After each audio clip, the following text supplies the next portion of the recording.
I'll tell you somewhat some things I remember about. My mother told me about Carton, a 4-year-old brother that died with the flu in 1918. The flu raged clear across the country, and people died by the hundreds. My family, according to my mother, they all had the flu.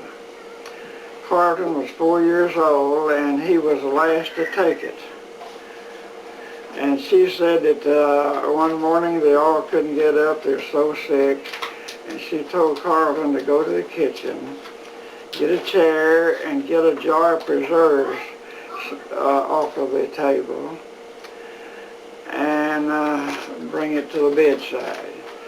And that little boy got in a chair, and he got the jar of preserves off of the table, and he brought in there, and they had a little something to eat. Later on in the morning, some neighbors, somebody came in.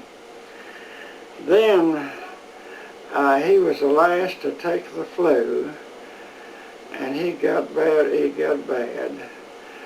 And according to Dr. Mike McGee, he believed that Carlton came up with diphtheria along with the flu.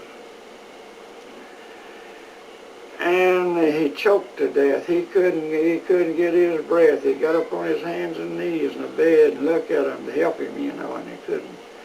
And he just slowly choked to death, a horrible death.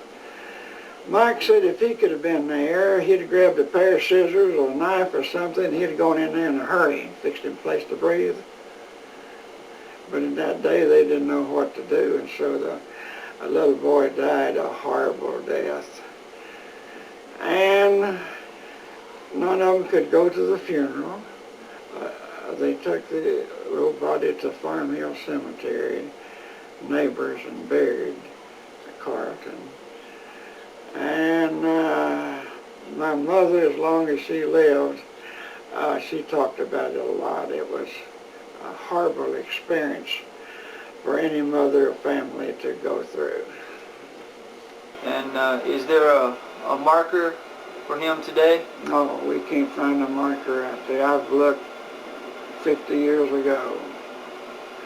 There's no marker out there. Do you know who made the casket for his body? I'm pretty sure that my Grandpa McGee or Uncle Charlie McGee, both of them made a lot of caskets in that day.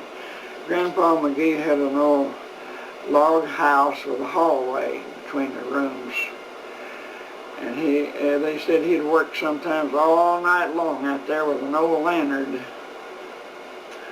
making caskets.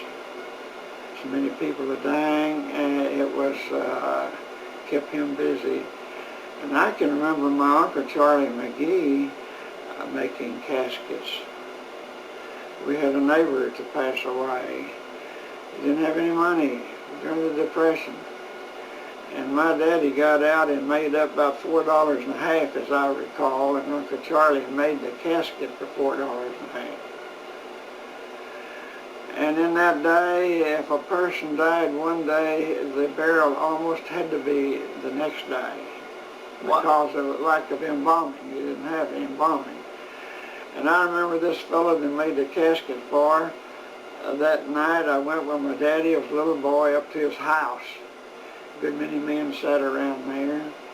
And I remember his body began to swell, and they had to nail the lid of the casket on because of the deterioration of his body.